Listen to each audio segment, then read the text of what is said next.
بإجماع قوى الإطار التنسيقي يمضي الزيدي نحو تشكيل الحكومة المقبلة في خطوة وصفت بأنها محاولة لتقديم الحلول الاقتصادية على التجاذبات السياسية.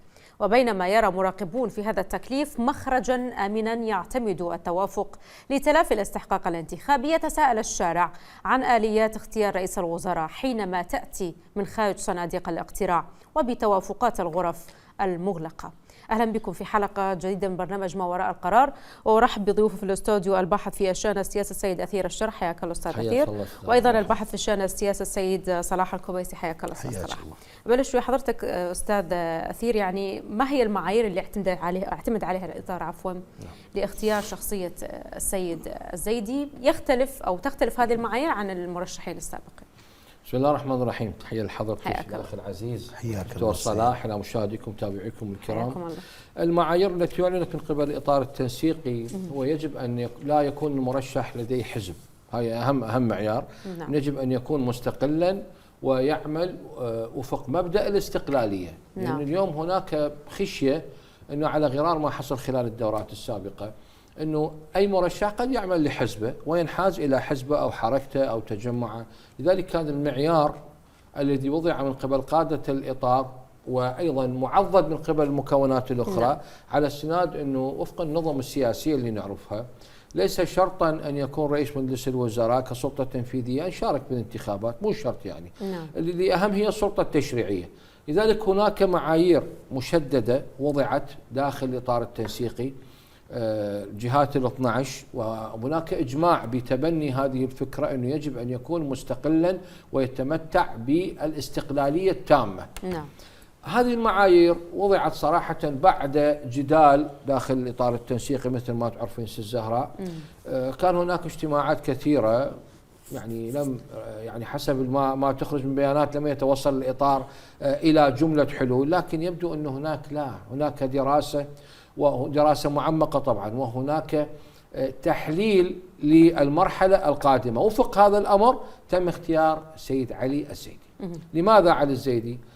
العراق يحتاج إلى شخصية شابة، شخصية تفقه بالاقتصاد بالإدارة، وما أحوجنا اليوم أن يكون هناك ثورة إدارية وثورة اقتصادية، على اعتبار أن لدينا أزمة صراحة بالسياستين المالية والنقدية. اليوم خلال الدورات السابقة كان هناك مثلا عندما يعني نتحدث بالموازنة، يعني الموازنة مثل ما تعرفين يجب أن تكون يعني لمصلحة الفترة القادمة أو تتواءم مع الظروف الاقتصادية وفق سعر برميل النفط كدولة ريعية. اليوم احنا ماذا نعظم باقي الموارد؟ يعني سمع أنت تحدث، يعني متحدث كثير ما يسألون بعض الأخوة المواطنين أنه مثلا ثروات سلطة الطيران وين تروح؟ ثروات وزارة النقل، ثروات المرور العامة، ثروات ما أعرف ايش نقدر نقولهم صراحة. لذلك الموازنة 90% من الموازنة تعتمد على النفط، وتذهب يعني أموال النفط إلى الخزانة الأمريكية بدور. هاي المعادلة التي تدور. لذلك أعتقد أنه هذه المعايير التي وضعها الإطار بالتشاور مع كل الكتل السياسية أعتقد كانت معايير صحيحة، أن يجب أن يكون مستقلا كي يعمل بعيدا عن الضغوطات الحزبية والداخلية. طيب واضح. انتقل لحضرتك أستاذ صلاح، يعني كيف ينظر المكون السني اليوم لتكليف السيد الزيدي من قبل الإطار التنسيقي لرئاسة الوزراء؟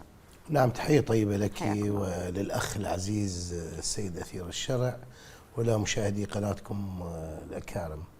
يعني واضح جدا الفترة السابقة كانت فترة عصيبة جدا، يمكن فقط الاستحقاق الأول بعد الانتخابات اللي هو رئاسة السلطة التشريعية مضت بسلاسة، لكن الإشكاليات بدأت واضحة بعدها في اختيار رئيس السيد رئيس الجمهورية. ومن ثم السؤال الأول نعم بدأ الانحياز.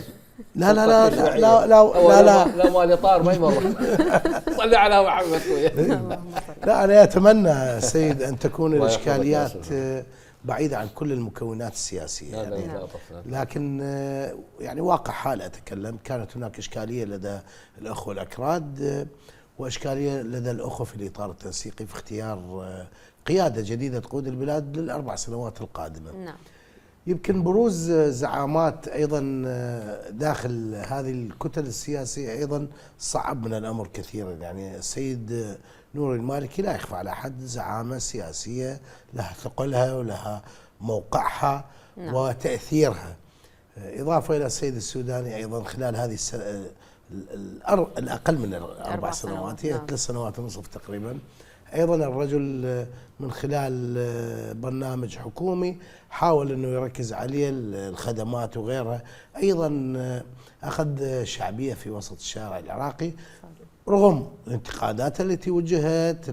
والانتقاد شيء طبيعي، يعني اليوم أنت إذا ما تريدين انتقاد لا تعملين، نعم اقعدي، وبالتالي ما راح تجيك انتقادات. الرجل عمل واجتهد، وبالتالي ما ممكن أنه الكل يتفق على شخصه، وهذه الإشكالية. يعني بروز زعامات، يعني الأخوة في الإطار التنسيقي باعتقادي كان هناك تخوف من الاتيان بشخصية سياسية ثالثة قد تكون منافسة لهذه الشخصيتين، وهنا راح نحسب على المدى البعيد الدورة القادمة راح تزداد الأزمة عندنا. هنا بمعنى تزداد حدة التنافس، هذا اللي بالتأكيد. يعني أنت اليوم عندك السيد المالكي، عندك السيد السوداني، عندك رؤساء وزراء سابقين طرحت أسمائهم مثل السيد العبادي، عندك شخصيات محترمة مثل السيد قاسم الأعرجي، مثل السيد الشطري، يعني هذه أسامي طرحت. وبالتالي الاتيان بشخصية سياسية لها كتلة سياسية لها حزب سياسي وتطرح بشكل جديد، انت راح تعمقين الازمه للفتره القادمه. يعني اليوم اللي يعمل عليه انه يحسب للمستقبل. لذلك كان التوجه يمكن السيد علي الزيدي، انا باعتقادي اولا الرجل لا يمتلك حزب سياسي، لا ينتمي الى حزب سياسي. علاقاته اتكلم بصراحه بين طرفي الصراع والمنافسه داخل الاطار التنسيقي، السيد السوداني والسيد المالكي، علاقته بالجهتين هي علاقة طيبة. يعني البعض يحسبه على السيد المالكي، البعض يحسبه بعلاقاته قريب على السيد السوداني. هذا الأمر يمكن عزز من التفاهمات بين قطبي الإطار التنسيقي، إضافة إلى علاقات السيد الزيدي بالمكونات الأخرى. يعني أنا أتكلم عن الكتل السياسية السنية الأساسية اللي هي عزم والسيادة والتقدم، هذه الكتل الأساسية في المشهد السياسي السني. ما لاحظنا أي اعتراض على شخصية السيد علي الزيدي نهائيا. تمت المباركة من أول لحظات إعلان اسمه، بل قبل الإعلان، لأن احنا انتشر، يمكن السيد يعرف، انتشر الموضوع في الجروبات السياسية وبدأ النقاش حول شخصية الرجل. البعض حاول أن يقلل من أهمية الترشيح بانتقادات العمر وغيرها وغيرها، وهذا الامر يعني ما يحسب هكذا. يعني اليوم احنا شيوخ العمليه السياسيه يمكن دخلونا بازمات سابقا، خلي اليوم نعتمد على جيل شبابي. هذا الجيل الشبابي مفرغ من عنصرين اساسيه، اولا اكو عقد سياسيه نفسيه قديمه بين الاحزاب السياسيه. الجيل الجديد ما يمتلك هذه العقده والتنافس اللي موجود، إضافة إلى أنه من أطرح شخصية جديدة، هذا راح يتجاوز الخلافات القديمة المتوارثة. هذا ما عاش فترة الخلاف. أنت أغلب الزعامات السياسية عاشت فترة خلاف قبل الاحتلال، يعني قبل التغيير، عاشت فترة خلافات في أثناء فترة مجلس الحكم، في فترة العنف الطائفي.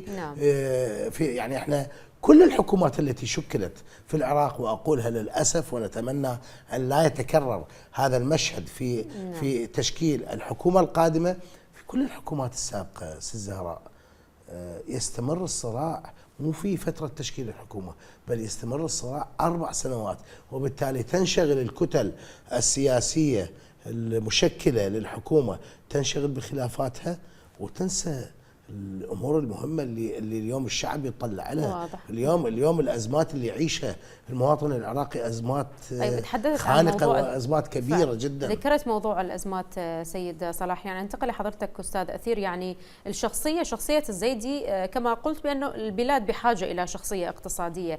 اليوم هذه الشخصيه لديها رؤيه اقتصاديه وهي قادره على ان تنقذ البلاد من هذه الازمات التي مر بها.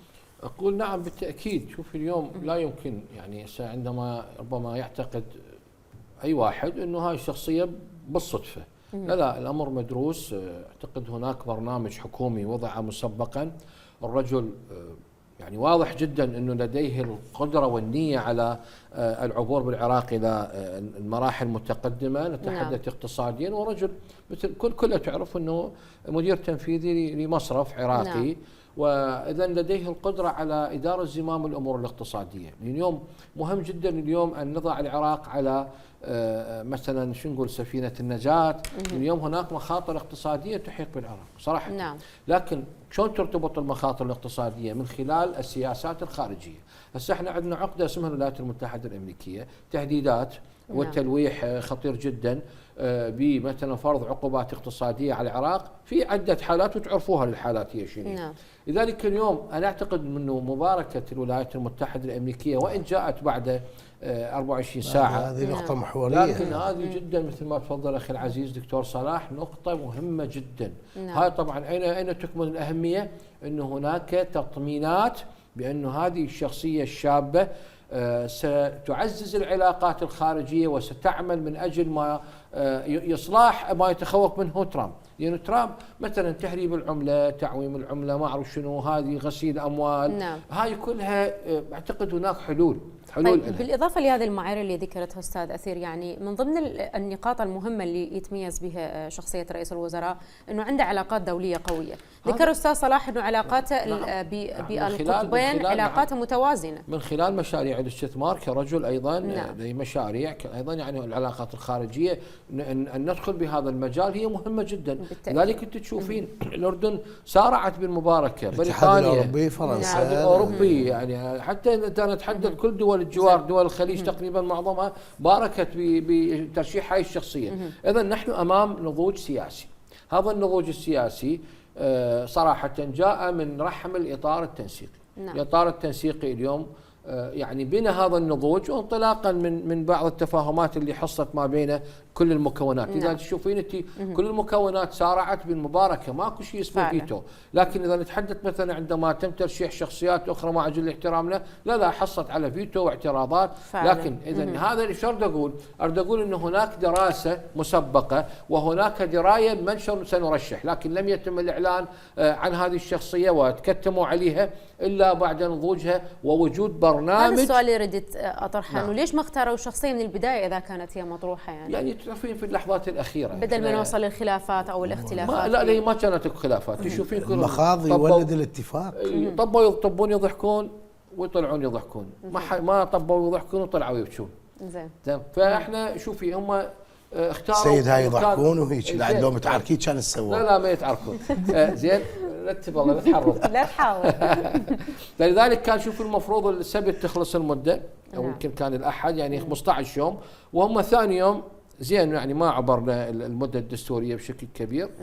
فتم اختيار الشخصية. وهاي شوفي اليوم ليش هذه الشخصية. هسه احنا اكو مرات اشكالات تحدثنا بها خلال اللقاءات السابقة يعني قبيل السنوات، انه انتم شخصيات وكفاءات، شخصيات شابة، ليش ما تختارون شخصية شابة؟ إذن هناك تأثيرات أعتقد مع جل احترامنا طبعا الطبقة السياسية، هناك تأثيرات خارجية، أن لديكم كفاءات داخلية شابة يمكنها قيادة العراق كافي. يعني هاي الشخصيات اللي اعتدنا عليها. هسه بعض الوزراء خلال الدورات السابقة إن كانوا شيعة وسنة وإن كانوا كرد، دورة من الدورات هو وزير مثلا وزير إعمار، دورة من الدورات هو نفسه وزير نقل، هو نفسه وزير مالية. هو لا أنا أعتقد العملية السياسية القادمة ستشهد تغيير أعتقد. وإن لم تشهد تغيير فهذا اعذروني ما نقدر نستبشر بالحكومة القادمة. واليوم أعطوا الحرية إلى علي الزيدي كي يتحمل المسؤولية الكاملة عن بناء برنامج وزاري. العلاقات الخارجية مهمة جدا.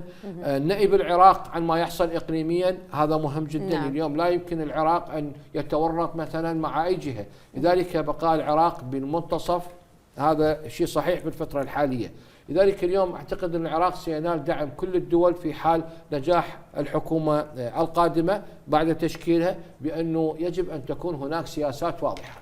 السياسات الواضحة، الشروط الأمريكية واضحة، تعرفين السلاح وكذا وكذا. هذا أعتقد بدأ العمل به. أعتقد بدأ العمل به. حتى اليوم إذا نتحدث مثلا عن سماحة السيد مقتدى الصدر داعم سيكون داعم قوي للحكومة الحالية وإن كان بعيدا، والدليل أنه بدأ فعلا بسحب الثقة عن بعض الشخصيات وطالب إجراءات جريئة. رحب برئاسة الوزراء وإن لم يرحب ما يعني هو قلت الرجل مبتعد، لكن الدعم الغير مباشر سيكون حاضر، أنا متأكد. وراح تشوفين إن شاء الله خلال الفترة القادمة أنه السيد مقتدى الصدر يريد بناء عراق بعيد عن المشكلات. وكذلك يشوف اليوم عندما يعني نقول سلاح خارج الدولة، هو بدأ الرجل سيد مقتدى بدأ بكربلاء. أنا أعتقد المحافظات كلها ستتكرر، يعني هذا يعزز حصر السلاح بيد الدولة. أيضا المبادرة بدأت بمن؟ بسماحة السيد مقتدى الصدر، على أن يبادر الآخرون بمثل ما بادر السيد مقتدى الصدر. طيب واضح. أنتقل لحضرتك أستاذ صلاح، يعني هذه الشخصية بهذه المعايير هل هي كافية أنه تنقذ البلاد، دعنا نقول لبر الأمان اقتصاديا وهذا الأهم؟ يعني من أبرز التحديات اللي تواجه العراق اليوم هو الملف الاقتصادي. يعني يمكن مشكلتنا الاقتصادية أصبحت مركبة، خاصة بعد اندلاع الحرب الأخيرة بين إيران وبين الطرف الآخر الكيان الصهيوني والولايات المتحدة. أصبحت المشكلة الاقتصادية العراق مركبة من عنصرين. العنصر الأساسي أن احنا بداية ما اتخذنا إجراءات صحيحة وأخذتنا العزة بالإثم أحيانا، أنه ما صدر عن طريق سوريا، أكو حكومة أنا علاقتي بها مو طيبة، ما صدر عن طريق الأردن خاف يذهب إلى الكيان الصهيوني، ما صدر عن تركنا الأنبوب العراقي المار بالسعودية وصادرتها المملكة العربية السعودية، وهذا استحقاق للعراق. لم يكن يعني حتى خط كركوك أستاذ أثير، يعني المعلومة اللي عرفتها أنه هناك خط متفرع طالع من الخط الأساسي وما أخذته شركة استثمارية وهذا عليه أموال. يعني الخط الأساسي واللي من كركوك يتجه شمال غرب باتجاه نينوى ويدخل إلى الأراضي التركية. الخط الموازي الجديد اللي هو يدخل في أراضي إقليم كردستان وهذا أخذته شركات استثمارية. أكو شوية للأسف أقولها خلال الحكومات السابقة يمكن أكو يعني إهمال للجانب الاقتصادي، أكو فوضوية في العمل قد تكون أثرت عليها الوضع الأمني، سيطرة التنظيمات الإرهابية لفترة طويلة على مناطق شاسعة من العراق، فترة الإرهاب، يعني ظروف كثيرة مر بها العراق كانت صعبة. لكن اليوم احنا عام 2026 يعني بعد 23 سنة من التغيير، يستوجب انه نضع اقدامنا بالطريق الصحيح. اليوم انا اول امر مطالب به انه افعل العامل الاقتصادي بشكل جيد. انا ما ممكن ابقى اليوم والله وقف تصدير النفط رواتب مهدده ما عندنا صدر يعني العراق عايش مثل سائق التاكسي، يوم اللي يشتغل يصرف على بيته ويوم اللي ما يشتغل قاعد بالبيت وما يشتغل. هذا مو قاعده اقتصاديه صحيحه. احنا اولا نحتاج الى تنويع ايرادات الدوله، بس ما نوعها على حساب المواطن، ازيد الضرائب وزيد الجمرك وبالتالي اعكس حاله من الثقل على كاهل المواطن.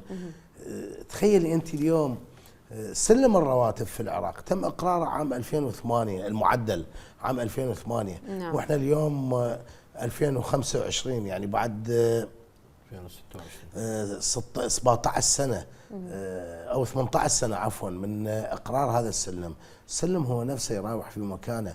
هل الاعباء الاقتصاديه وطريقه العيش للمواطن العراقي 2008 هي نفسها 2026؟ للاسف يعني احنا يزيد عندنا مبلغ نعين، يزيد عندنا مبلغ نبذر، والفاسدين ياخذون حصتهم. ما طولنا، ما قلنا هذا الموظف يجب ان نغير سلم الرواتب. ما ممكن انه هذا التفاوت الموجود ايضا هاي من التحديات اللي راح تواجه رئيس الوزراء المكلف اذا مضت الامور بخير. التفاوت الموجود يعني هذا خريج كليه وهذا خريج كليه. ليش اكو وزارات مظلومه خريج البكالوريوس ما يستلم بها 500 600 ألف، واكو وزارات الفي اي بي اللي اول ما يتعين راتبه مليونين وامتيازات قطع الاراضي وغيرها. عندنا موظفين اليوم طلع تقاعد وما مستلم قطعه ارض، وقاعد بالايجار وموظف اخر خدمته سنه وسنتين في بعض دوائر الدوله يستلم قطع اراضي. هذا مبدا العداله الاجتماعيه اضافه للجانب الاقتصادي من الامور والتحديات الكبيره جدا اللي راح يواجهها السيد رئيس الوزراء المكلف اذا ما مضت الامور وتقلد منصب رئيس الوزراء بشكل فعلي. مساله فوضويه انتشار السلاح هذه مهمه جدا. احنا نلاحظ اليوم الدقات العشائريه، الصراعات بين العشائر. يعني قبل ايام سماحه السيد مقتدى الصدر عندما اعلن براءته من مجموعه من الاشخاص الطباعين، حجم السلاح اللي ظهر واللي تم مصادرته هذا سلاح كانما يوازي سلاح لواء في الجيش العراقي. بالتالي هذه الفوضويه ايضا ما راح تخلق جانب من الامان يقدر المستثمر يعمل، يقدر الجانب الاقتصادي يتطور به. تحديات كبيره واضح. يعني هذه من الامور المهمه. لكن نجاح السيد رئيس الوزراء اضافه لهذه العوامل اللي راح ياتي ويعمل عليها. نجاح السيد رئيس الوزراء انا اعتقد بالمرتبه الاولى هو في اختيار كابينه وزاريه جيده، في اختيار كابينه وزاريه متخصصه. يعني ما اجيب اليوم اخلي معلم في وزاره التجاره واخلي طبيب في وزاره التربيه واخلي لا، علينا انه نختار كفاءات في وزاراتهم. اختيار الكابينه. الشارع العراقي ايضا اليوم سيد صلاح متخوف من هذه النقاط، والدليل انتقل لحضرتك سيد اثير انه لا ما كملت نقطتين بعد. عندك نقطتين؟ اي نقطتين. الاختيار الصحيح. خليني اذكرك الاختيار الصحيح. الشارع العراقي رافض شخصيه الزيدي بنسبه دعنا نقول ليست كبيره، فوق ال 50%، لغايه انه يقول لك مو انا اللي اختارت ولا انا اللي انتخبت السيد الزيدي، ويحمل الاطار التنسيقي. سي الزهراء فقط رئاسه مجلس النواب العراقي، رئاسه السلطه التشريعيه تحتاج الى منتخب عضو مجلس النواب حتى يكون رئيس للسلطه التشريعيه. رئاسه الجمهوريه ورئاسه الوزراء دستوريا ما تستوجب انه هو يكون عضو مجلس النواب، وبالتالي ايضا الشارع العراقي البعض وليس الكل، البعض يحتاج الى الثقافه السياسيه بهذا الجانب. ارجع اكمل ما يحتاجه رئيس الوزراء. اولا اختيار صحيح بعيدا عن المجاملات، اختار ناس اكفاء وبعيدين عن الشبهات. المساله الثانيه اللي هي دعم الكتل السياسيه، انا اتمنى ان لا تتخلى الكتل السياسيه عن السيد رئيس الوزراء في نصف الطريق. يعني احيانا والله رئيس الوزراء ما عنده كتله سياسيه. تتوقع انه تدخل الكتل السياسيه؟ مرينا بتجارب صعبه يا اختي العزيزه، مرينا بتجارب صعبه، وبالتالي تم خذلان بعض رؤساء الوزراء اللي استلموا في منتصف الطريق. أتمنى أن يكون الدعم مستمر من أجل العراق. يعني لا نقضي ال4 سنوات عمر الحكومة وإحنا ملتين في خلافات سياسية بين الكتل. لا، خلي ينشغلون بحل إشكاليات الشعب العراقي اللي اليوم لا كهرباء لا مشاريع لا، يعني كافي. هذه مضت عليها سنوات طويلة. طيب. إضافة إلى تجاوز مسألة الخلافات السياسية، وللأسف أقولها أغلب الخلافات السياسية هي من أجل تقاسم المغانم والمكاسب. أتمنى أنه هذه الخلافات يتم تجاوزها. هذه الأمور إذا حصلت أنا أقول لك أن رئيس الوزراء سينجح. رئيس الوزراء ما ينجح أو يفشل بمجهوده الفردي، هو يحتاج إلى دعم مجلس النواب، سلطة تشريعية، يحتاج إلى دعم كتل سياسية، وبالتالي إذا ما توافرت هذه الشروط أنا أعتقد أن السيد رئيس الوزراء المقبل سينجح في مهمته. طيب انتقل لحضرتك أستاذ أثير، يعني اختيار السيد الزيدي كان بتوافق الجميع، يعني الكل كان مختاره، ماكو أحد رافض مثل ما احنا شفنا. لكن هل تتوقع بالأيام القادمة سوف تتخلى بعض الكتل السياسية عن دعمها للسيد الزيدي؟ لازم تعطيني مجال شوية. نعم هسه احنا نعرف في اكو شيء اسمه استحقاق انتخابي وفق الحجوم الانتخابية، واكو مشكلة صارت اثناء جلسات الإطار التنسيقي انه احنا شلون انا عندي مثلا 51 مقعد، انا عندي 30 مقعد، انا عندي 29 مقعد، انا عندي 20 مقعد. هاي شلون راح نحلها؟ تعرفين هاي نقاط ايش راح احصل؟ طيب هسه انت شغله مساله رئاسه مجلس الوزراء، بالتاكيد اكو جهه تبنتها رئاسه مجلس الوزراء ومعروفه الجهه. تمام؟ لذلك شوفي هسه احنا شلون راح نتخلى عن بعض الوزارات، وشلون راح يكون انتقاء بعض الوزارات. اليوم على الكتل السياسيه ان تتخلى عن طموحها الذاتي. اليوم ما ممكن اليوم انه كالسابق الوزاره تصير دكان للحزب الفلاني، انه اني اجي بالاستثمارات اجي استفيد كوميشنات، اجي مستثمرين فاسدين واني كوزاره واعطيهم عقود، وبالتالي نفس الفشل ونفس الطاس ونفس الحمام، ما سوينا شيء. هذا اليوم يجب اليوم على رئيس مجلس الوزراء ان يراعي هذا الامر المهم جدا، وان يقول لكل قاده الكتل السياسيه انه انتم الوزاره مو راح تكون دكان لاحزابكم. هذا امر مهم جدا. اذا تخلى فعلا عن هذا الامر فهذا يعني انا اقول ليش خيط النجاح، راح يلزم خيط النجاح. نعم. اضافه الى انه تفعيل القطاع الخاص من الامور المهمه اليوم، تفعيل القطاع الخاص. العراق انتقل من دوله يعني مصنعه، من دوله منتجه الى دوله مستهلكه، هذا امر خطير جدا. صح. جدا خطير جدا. يعني اليوم احنا اعتمادنا على دول الجوار، طماطه على ايران، طماطه على سوريا، ليش؟ يعني احنا المفروض اليوم الفلاح هو نفسه، بعض الفلاحين لجوا الى التجاره، اني قام ما استفيد. لذلك شوفي انت اليوم ايران سدت شويه، صار اكو مشكله، منعت مرور المواد الغذائيه او المواد الزراعيه، طماطه وصلت 6000 ما اعرف 5000. ليش هذا الامر؟ اذا شوف هناك حلول في مجال الزراعه، في مجال الصناعه، يجب ان يعود العراق. المشاكل واضحه والحلول واضحه. الحلول واضحه جدا، لكن الشيء احنا نحتاج الى دعم حكومي. نعم. شلون؟ مثل وزاره الزراعه، وزاره الزراعه انا اتمنى انه مثلا البعض لا يطلبها وزاره الزراعه من اجل فائده. نعم. نقول كافي. والله العظيم اذا نفس الاليه صارت، وانا اريد وزاره الزراعه لان انا اريد استفيد ببعض المشاريع، انا اريد كذا، بالتالي راح يكون مصير الحكومه مع جل احترامي فشل. هذا المفروض اليوم كسلطه تنفيذيه ان يراعي سيد علي الزيدي مصلحه العراق اولا، وان يعمل من اجل الشعب العراقي. هنا الشعب راح يتمسك به. هسه هم مثلا يخافون بعض الكتل السياسيه انه هذا ما منتمي الحزب، لكن صراحه اذا يعني نجح او نجاح العراق، كذلك هو الشرط انه ان لا يدخل انتخابات.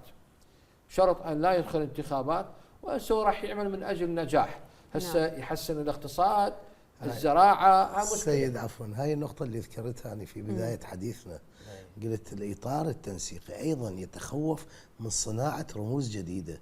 هذا الشرط عندما وضعوه مسبقا، هذا للحفاظ على هيكليه الاطار او تناغم الاطار، لانه هو اليوم ما محتاج انه يخلق شخصيه جديده، خليه ينجح في عمله، خليه ينجح في مهمته، لكن لا ينافس الاخرين، لان هاي راح تسبب اشكاليات. زين، اذا نجح في عمله ان شاء الله بالايام القادمه إن شاء الله، وحقق مو كل الاشياء اللي يحتاجها الشعب العراقي، وانما اغلب المشاكل اللي ذكرتها، انطيك وقت تكمل.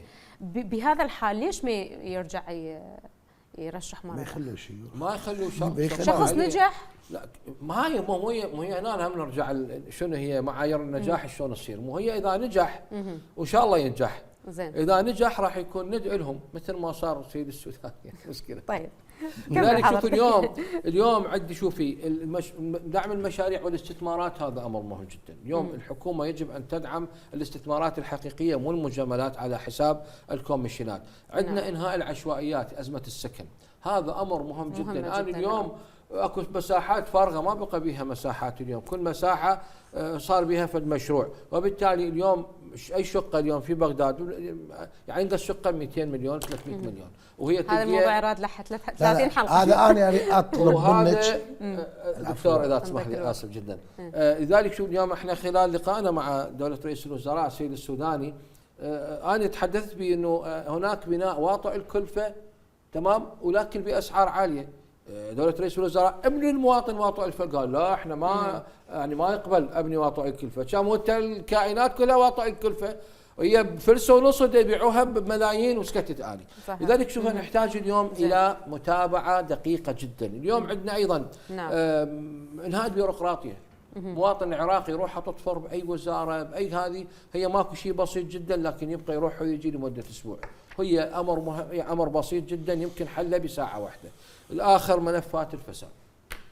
ملفات الفساد مستشري بكل مفاصل الدولة.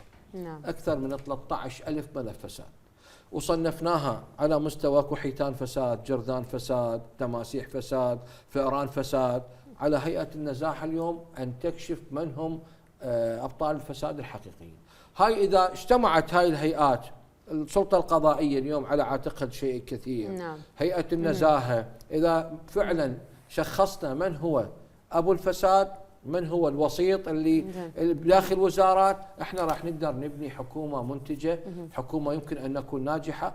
خلي ما يخالف نقول يعني النجاح مو شرط علي الزيدي، نجاح للي رشح علي الزيدي والمكونات الأخرى اللي أيضا نجاح للعراق سيد، العراق كافي يعني. لكن أنا ما يعني أحجم دوره أكو بعض الشخصيات يعني داخل إطار التنسيقي رادت أن تحجم من دور رئيس السلطة التنفيذية، تقول لا احنا ما نعطي صلاحيات مطلقة، خلي نقلل من صلاحيات المطلقة على أن يكون الإطار هو اللي يقرر. مثلا اكو قرار مهم جدا، لا مو هو اللي يقرر وفق الماده 78 من الدستور، لا احنا خلينا نطمطم هاي ال 78 من الدستور، لا خلي يرجع للاطار.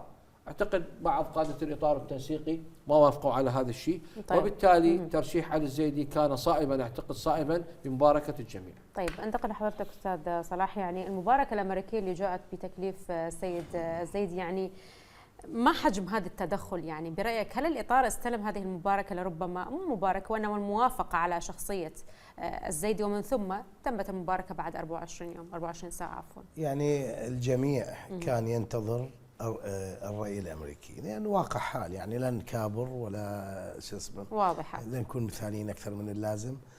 أمريكا لها تأثير كبير ولها حضور في العراق، بل هي تعتبر نفسها راعية العملية السياسية في العراق بعد عام 2003. لذلك الكل، وخاصة بعد أحداث 7 أكتوبر والحروب في المنطقة في غزة وفي لبنان وفي إيران وفي اليمن وحتى في العراق، بعد هذه الفترة يعني زاد الطموح الأمريكي بشكل أكبر، زادت الشهية الصهيونية بدعم أمريكي بشكل أكبر. لذلك الدور الأمريكي تنامى.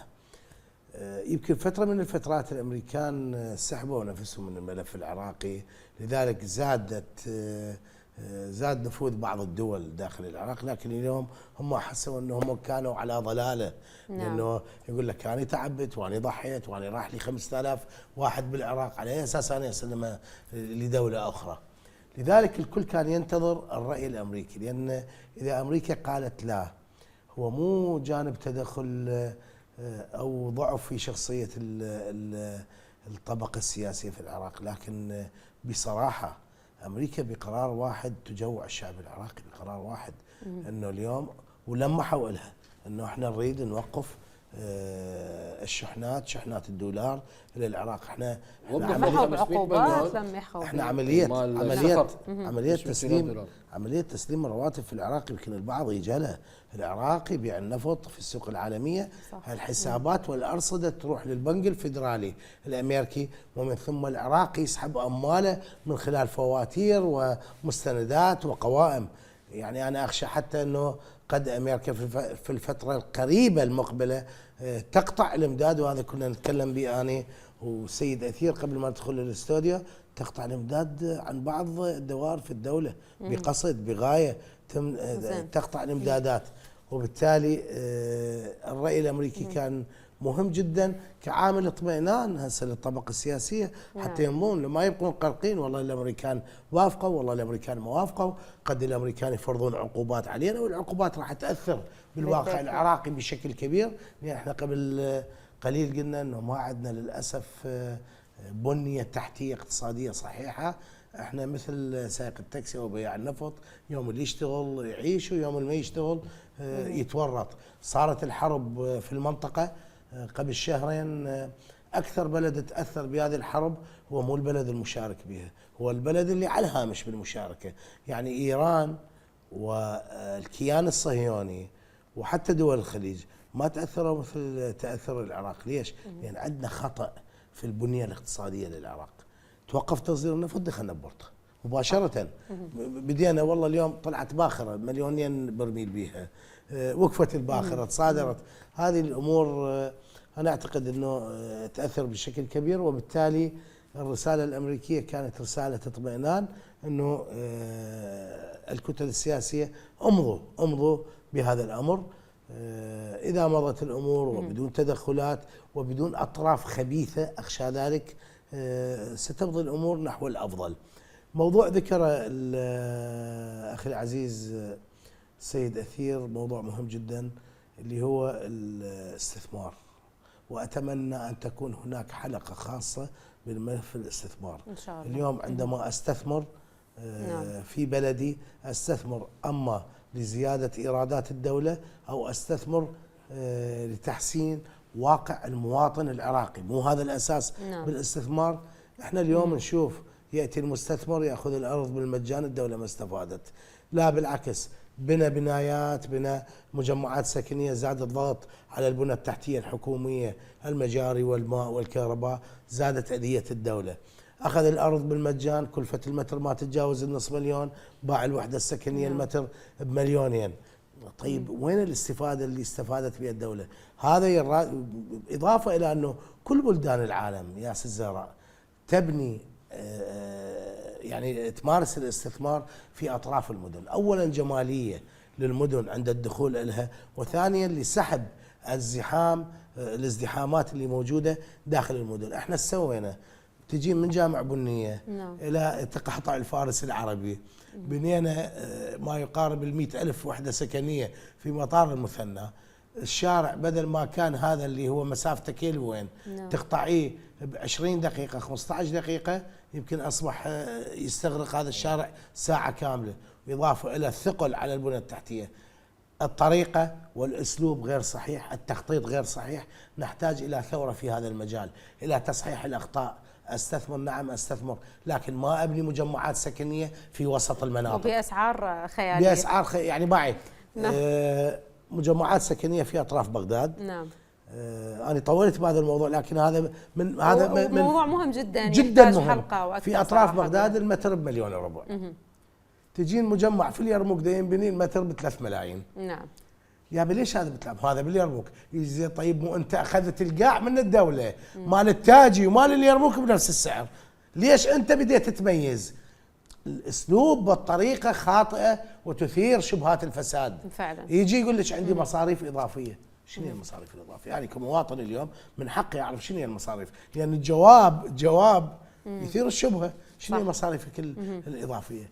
وموضوع الفساد تطرق لي أيضا أخي، يعني موضوع الفساد هذا يحتاج إلى استئصال واجتثاث، ومن ثم علاج كيميائي وعلاج بالإشعاع، واضح، حتى نقضي على الفساد اللي موجود في جسد الدولة العراقية. أستاذ أثير، يعني أختم الحلقة بسؤال أخير لحضرتك. يعني تحدث أستاذ صلاح عن موضوع يعني الرؤية عفوا البنية الاقتصادية فعلا بالعراق منتهية، معدومة دعنا نقول.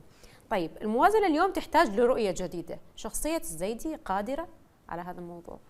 أقول نعم، يعني بحكم خبرته الاقتصادية والمالية والنقدية قادر على أن يبني موازنة قادرة مثلا على التوأمة مع المرحلة القادمة. لكن هذا الشيء يحتاج، يعني احنا يحتاج قلت لك إصلاحات. قد تكون هناك مثلا في بعض القرارات قد تكون صعبة على المواطن العراقي، لكن شلون نعالجها؟ مثلا هسه أنا أقول لك اليوم إذا القطاع الخاص لازم يفعل القطاع الخاص بطريقة أو بأخرى، يكون إصلاح اقتصادي يتوائم مثلا مع انه المواطن ما يتاذى، ما يتحمل قرارات الحكومات السابقه. عندنا امر مهم جدا هي الاختناقات المروريه. هذه يجب ايجاد حل، يعني حسب بيانات مديريه المرور العامه اكثر من 4 ملايين سياره هي زياده عن استيعاب الشارع في بغداد. صار بها تضخم، ماكو شيء يعني استيراد، ولحد الان استيراد السيارات رغم اكو بعض المعايير اللي فرضتها مديريه المرور ووزاره التجاره، لكن لحد هذه اللحظه تشهد كل بغداد ازدحام خانق. هسه ليش متعمدين ما اعرف يعني.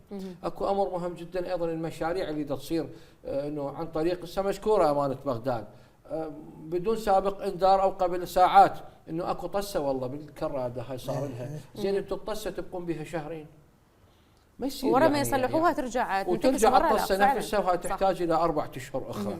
لا ما يصير. هاي الاختناقات المروريه هاي تولد حاله من عدم قبول المواطن العراقي، ويتحمل منه يتحملها رئيس مجلس الوزراء. الامر الاخر، انا احتاج اليوم الى ان تكون علاقتي مع دول الجوار مهمه جدا، مو بكيف والله الحزب الفلاني والله انا بقى بس ايران السعوديه يلا ايران الاردن يلا، لا ماكوش حكي. انا يحتاج تركيا، يحتاج السعوديه، يحتاج الاردن، يحتاج ايران، يعني حسب اهميه الدوله. احتاج الكويت اني مثلا تربطنا بها فد مصالح مشتركه، وان كانت هناك بعض المشكلات مو من صالح العراق ان تتولد حاله عداء مع اي دوله مهما كان. فاليوم على عاتق الحكومه القادمه مسؤوليات كبيره ومهمه، توطيد العلاقه مع دول الجوار والدول الاقليميه، هذا تبدي عندك انه انت نجاح. هاي الدول راح تساعدك بهواي خطوات. ما ممكن اليوم اني انهمش انه انا شنو والله من العقبه للاردن شنو دا اعطيهم اني فلس ونص كمثال. هذا مو خطاب وعي، هذا مو خطاب ناس سياسيين يفتهمون. ويطلع لك بعض الاخوه البرلمانيين يتحدث بخطاب مثلا هسه بعضه طائفي بعضه ما يعرف يعني صراحه انه هذا ليش صار. يعني ما اجي اعادي الاردن على حسابك انت يا جزء انت عندك امر شخصي ما عندك كوميشن من عندهم. نعم. كذلك تركيا تعرفين دوله المنبع اللي هي دجله والفرات من هذه الدوله، كذلك سوريا عن طريق نهر الفرات بها. أنا ما أجي أعادي كل الدول، لا أروح أتباحث ويا ناس سمي أحمد الشرع، ناس سمي محمد الجولاني. نعم. أروح غصبا ما عليك رئيس دولة صار معترف بها من قبل كل العالم المتحدة الدول العظمى. ما أجي والله أنا مزاجية أنه هذا لا كان إرهابي ولا أبو الأردن كذا ولا السعودية. ستحدثنا في هذا الأمر. نعم. لكن اليوم النجاح يكمن في تعزيز العلاقة مع كل دول الجوار بدون استثناء. أيضا دول الخليج اللي هي مجاورة. هذا والله العظيم ستكون هناك حكومة ناضجة، حكومة ناجعة، حكومة تستطيع أن تبني العراق بشكل جديد. يعني حتى البنى التحتية تكون مثلا شركات اللي بعض الدول قد تكون مجانا، قد تكون قطر تتبنى بعض المشاريع. لكن أنا مو أجي مثلا قطر نتأمل خير بهذا الكلام والله لا المفروض اليوم سيد علي الزيدي المفروض اليوم من هسه يضع برنامج حكومي رصين ويوطد العلاقة مع كل دول الجوار. واضح. هذا اللي يتكلم به السيد أثير الشرع. نعم. يحتاج إلى نقطة بسيطة جدا تعتمد على قوة وشخصية رئيس الوزراء المقبل. أكيد. النقطة المهمة اللي هي توحيد الخطاب الخارجي السياسي للعراق. أنا نعم. اليوم ما أصبح رئيس حزب يصرح من يمه ونائب يصرح من يمه، وأنت مو شغلك أنت. بالإضافة دكتور المفروض هيئة الإعلام والاتصالات مثل ما تحاسب المحلل السياسي خلي تحاسب بعض النواب وبعض المسؤولين على خطابهم الطائفي المحرض. وتصريحات. مو أنا أكو مثلا أكو بعض المحللين من قال على بعض الدول دويلة انقلبت الدنيا، بعض النواب يتحدثون بهذا الشكل. لذلك اتمنى على هيئة الإعلام والاتصالات الأخ أبو يوسف الأخ بليغ أبو قلل أن يراقب من يتحدث كمسؤول وليس فقط كمحلل. طبعا فنحتاج إلى توحيد الخطاب السياسي الخارجي للعراق. إذا وحدنا صدقيني حتى أزماتنا تختلف. فعلا. الشكر الجزيل للباحث في شأن السياسة السيد أثير الشرع وكذلك السيد صلاح الكويس. شكرا جزيلا لكم. مشاهدينا الكرام وصلنا وإياكم إلى الختام. شكرا لكم وإلى اللقاء.